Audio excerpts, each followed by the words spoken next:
When we look at demolition and what's currently going on, the standard practice is to pay $30,000 to a demolition company who send in a digger and a truck and just load it all and take it to the landfill. So we've got issues with material choice that have been used.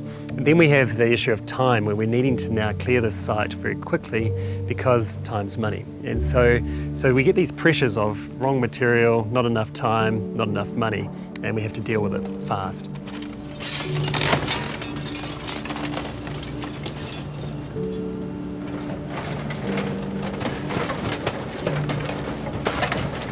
That doesn't look good. You know, the end result of that is minimal employment, lots of material rushing off to landfill, and a legacy that's lost.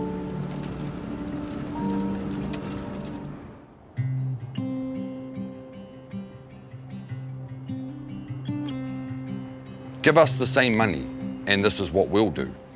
We'll employ 8 of your locals to do the deconstruction.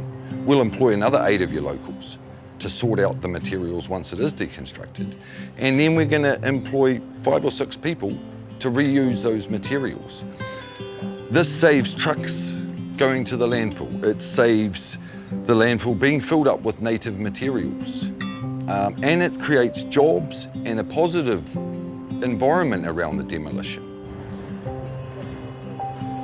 This house here that we've got behind us is a 1950s bungalow. It's got a lot of native timber in it. So we're trying to recycle everything out of it, from all the stud work, the flooring, which is tawa, that we could use for furniture and reuse as flooring.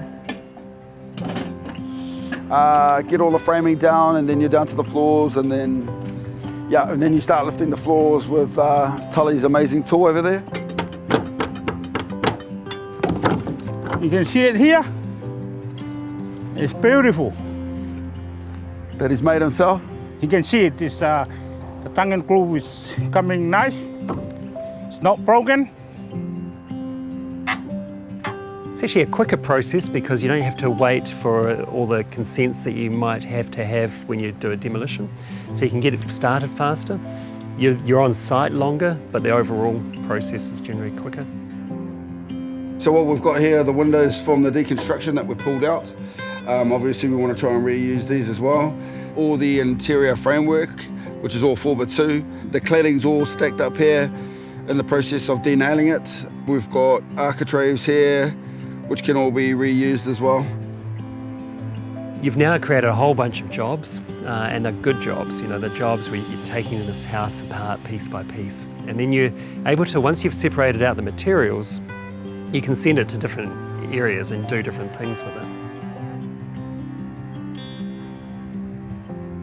We were really fortunate to have a local Eurovision house removal company who brought a house to us. We put it on the site here, and we went through a project where we lovingly deconstructed that house piece by piece. We worked in conjunction with Corrections, so Corrections provided workers for us as well.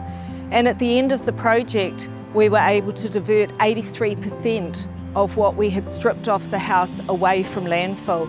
It was a huge adventure, and we were really super pleased with the outcome. We send a lot of waste to landfill in Auckland, and a lot of industries are responsible for that waste, whether it's hospitality or manufacturing or agriculture. But it's really the construction industry that has the biggest problem here. And of all the waste that goes to landfill in Auckland, 50% of it is from construction and demolition. So that's the sector we really need to zero in on and try and help as much as we possibly can. It's a sector that's filled with really good people who really want to do the right thing, and so we're very hopeful that that's going to be doable.